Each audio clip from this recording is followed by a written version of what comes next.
Microprocesadores y microcontroladores. Vamos a ver la historia de las computadoras. Bueno, al término de la sesión, ¿no? El estudiante aprende sobre la historia de las computadoras, ¿no? Entonces, vamos a ver aquí. ¿Qué cosa es una computadora? Una computadora, ¿no? Nosotros conocemos, digamos, nuestras computadoras personales, nuestras tabletas, nuestros celulares, ¿no?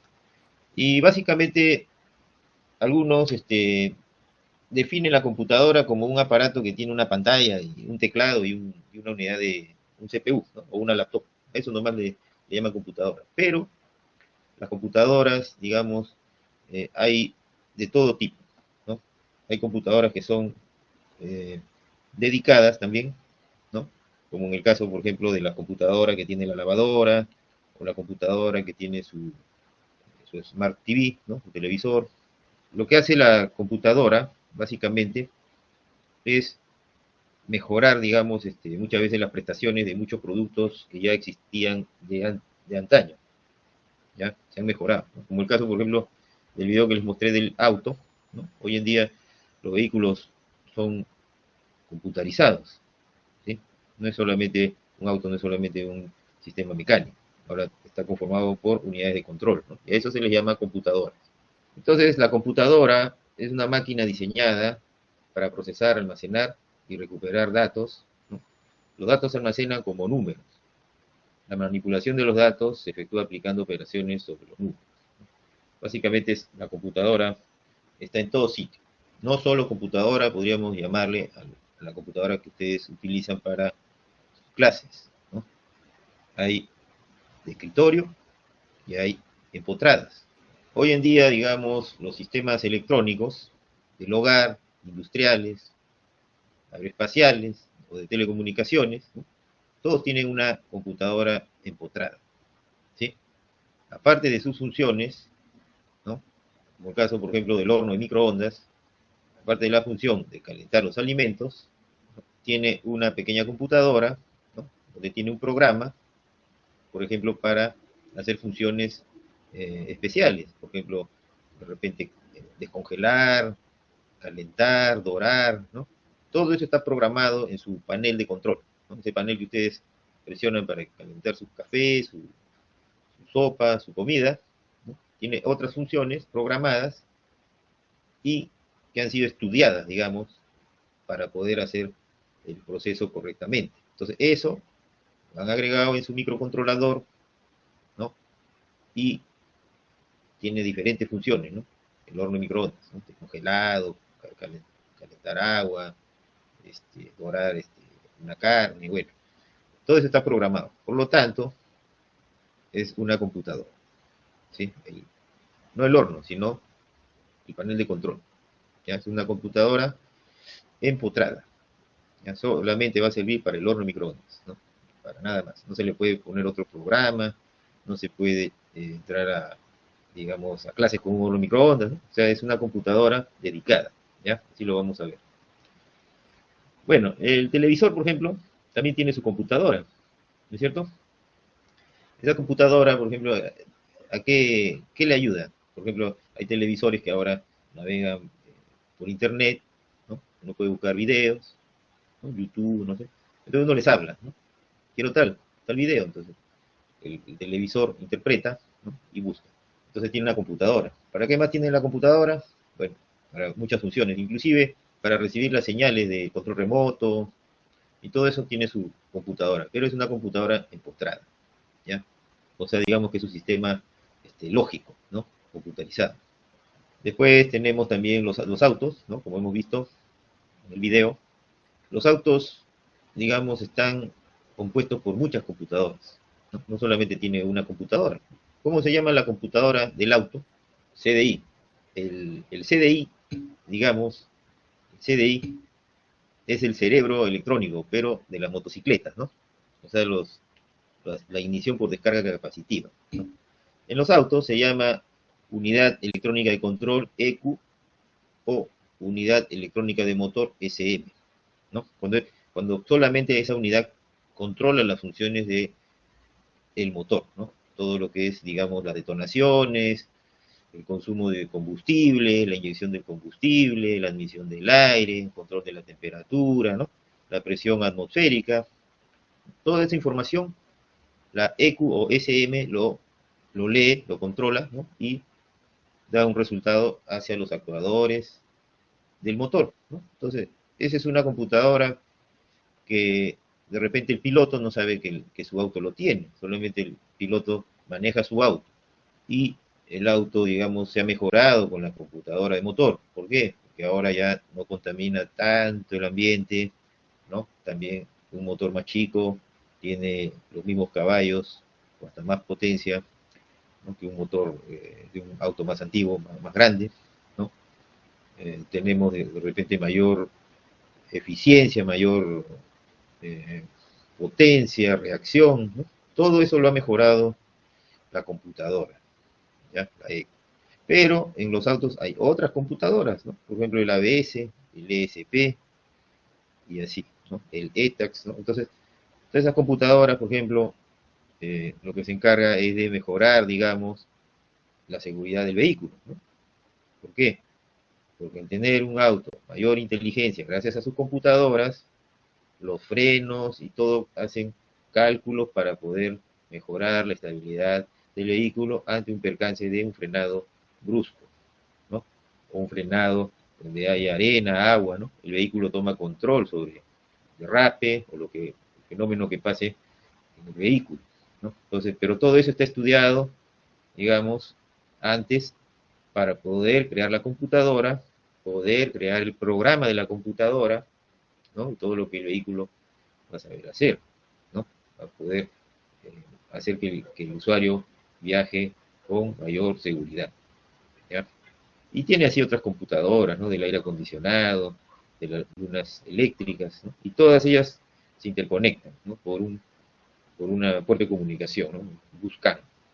O sea que un auto tiene una red de computadoras, mejor dicho, ¿ya? Depende qué tan equipado esté el auto, ¿no? Depende de su precio también. Los robots de exploradores, por ejemplo, ¿no? Por ejemplo, esos robots que mandan a Marte, ¿no? Esos robots también tienen sus computadoras, ¿no? Los teléfonos celulares, ¿no? Básicamente son unas pequeñas computadoras de mano. Entonces, todas esas computadoras pertenecen a lo que le llamamos computadoras empotradas, ¿ya? Las casas, por ejemplo, los edificios inteligentes, ¿no? Con la domótica, ¿no? El sistema de control domótico también, ¿no? Como dice su compañero, las motocicletas, ¿no? Llevan CDI o llevan el famoso TCI, ¿no?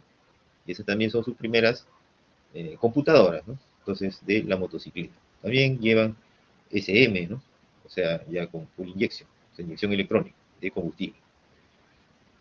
Las otras que nosotros conocemos, que son las más comunes, ¿no? Que nosotros ya conocemos de años, son las de escritorio, ¿no? Su laptop, su computadora, digamos, gamer, sus tabletas, todas esas son computadoras de escritorio, ¿no? Entonces, ¿eso es para qué?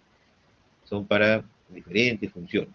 O sea, no son dedicadas. Las que son empotradas son dedicadas. O sea, digamos, la computadora de un horno de microondas jamás se va a poder instalar en un auto, ¿no?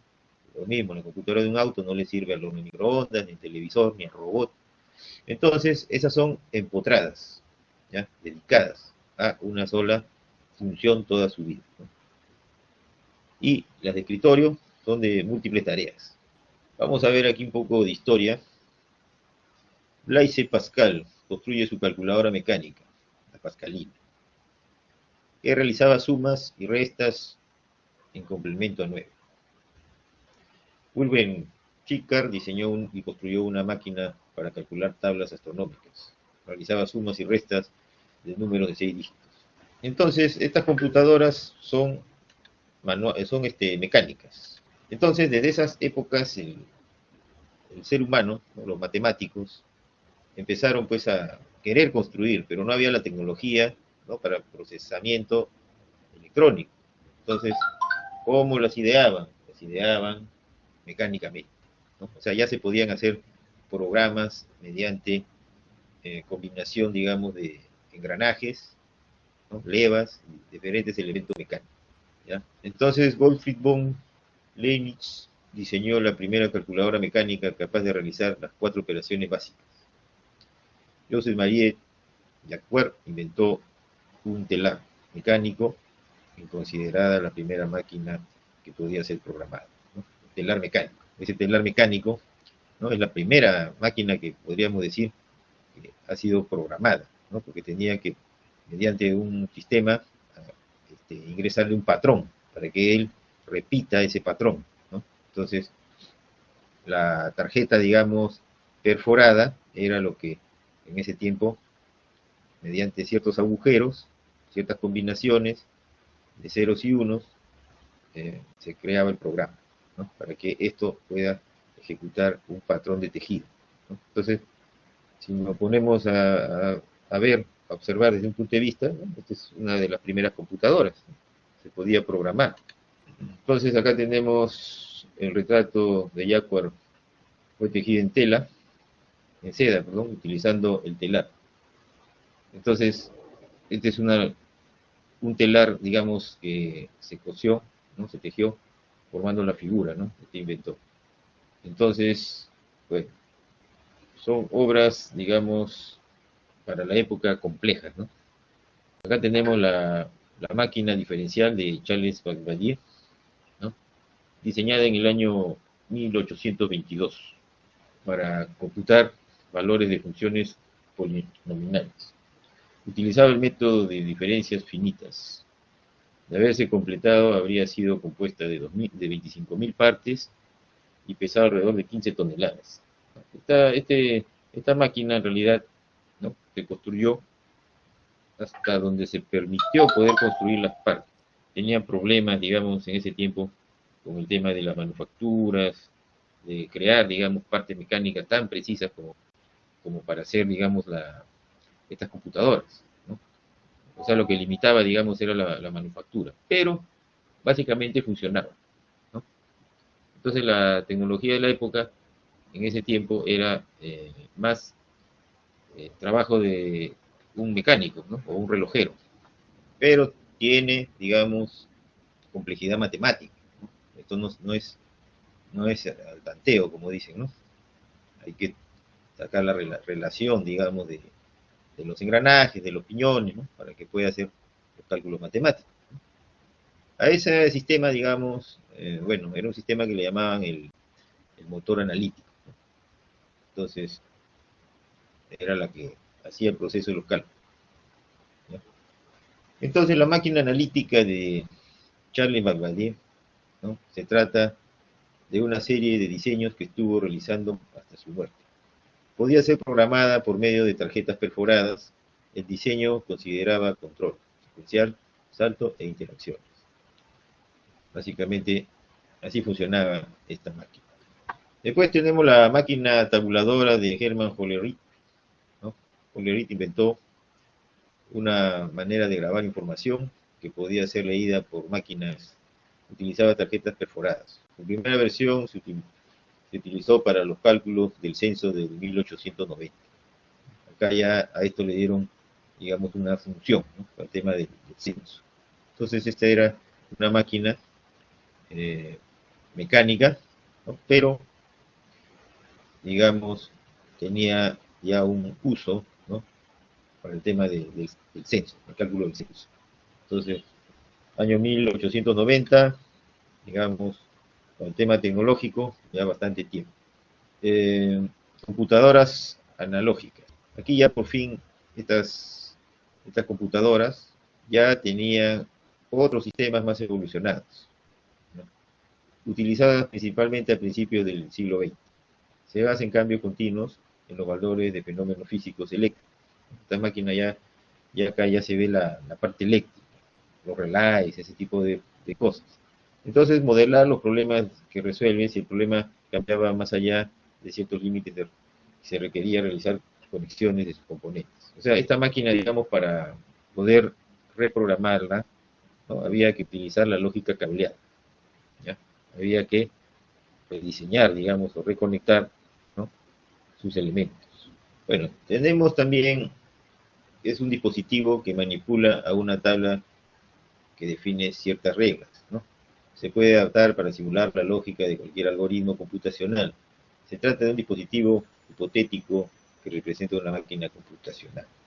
Consiste en cinta, lector, cabeza, tabla finita, función, transición, registro. Acá ya por fin se está haciendo, digamos, la grabación en cinta, ¿no? Entonces acá tenemos otro, Alan Turing. Se le considera como el padre de la ciencia de la computación moderna. La máquina de Turing proporcionó una guía para el funcionamiento de las computadoras digitales actuales, ¿no? Estas ya eran máquinas lógicas, ¿no? Con arreglo lógico. La computadora Atanasov Berry, primer dispositivo de cómputo digital electrónico, 1937. Esta no era programable, diseñada para resolver sistemas de ecuaciones lineales. Después tenemos el Z3, primer computadora automática programable funcional, ¿no? Esto fue diseñado en el 1941, electromecánica. La Colossus Mark I, primera computadora electrónica digital programable, fue creada en el 1943. Tenemos la ENIAC, primera computadora electrónica de propósito general, 1946. Entonces, aquí, por ejemplo, la electrónica no estaba muy evolucionada, ¿no? Lo que había eran los tubos de vacío. Imagínense el tamaño que tenía este tipo de computadoras, ¿no? La Colossus Mark I, la ENIAC, eran computadoras enormes, ¿no? Y también producían demasiado calor. Y para manejarlas también no eran muy sencillas como las computadoras que ahora eh, tenemos al alcance, en Windows. Estas computadoras, digamos, eran binarias básicamente, ¿no? O sea, había que interpretar los resultados. Y se manejaban entre varios ingenieros, ¿no? La tercera generación marca por la invención de los transistores, ¿no? Gracias a que se inventaron los transistores, ¿no? Se inventan las mainframe, las mini computadoras basadas en circuitos LSI, ¿no? Y B. La cuarta generación, circuitos integrados, el Intel 4004, ¿no? Primer microprocesador, 1971, ¿no? Ese es el primer micro que lanzó al mercado el Intel, la compañía Intel. Eso fue en el año 1971. Computadoras personales y empotradas, ¿no? Que aparece en la cuarta generación. O sea, todo se comienza, digamos, a mejorar con las computadoras, ¿no? La radio, la televisión, todo, ¿no? La televisión comienza ya a tener hasta control remoto. En esa época se cambiaba con una perilla. Para cambiar de canal tenía que pararse. Hasta que le aumentaron las prestaciones digitales, ¿no? Las lavadoras también, ¿no? Ahora tienen computadoras bien avanzadas. Bueno, pero gracias aquí al transistor, ¿no? Se logran crear los procesadores. Después tenemos el Intel, fundada en 1968 por Gordon Moore y Robert Noyce. Hasta 1981 su producto principal eran los circuitos de memoria SRAM y DRAM, ¿no? O sea, RAM dinámica, RAM estática, eso significa. Y la arquitectura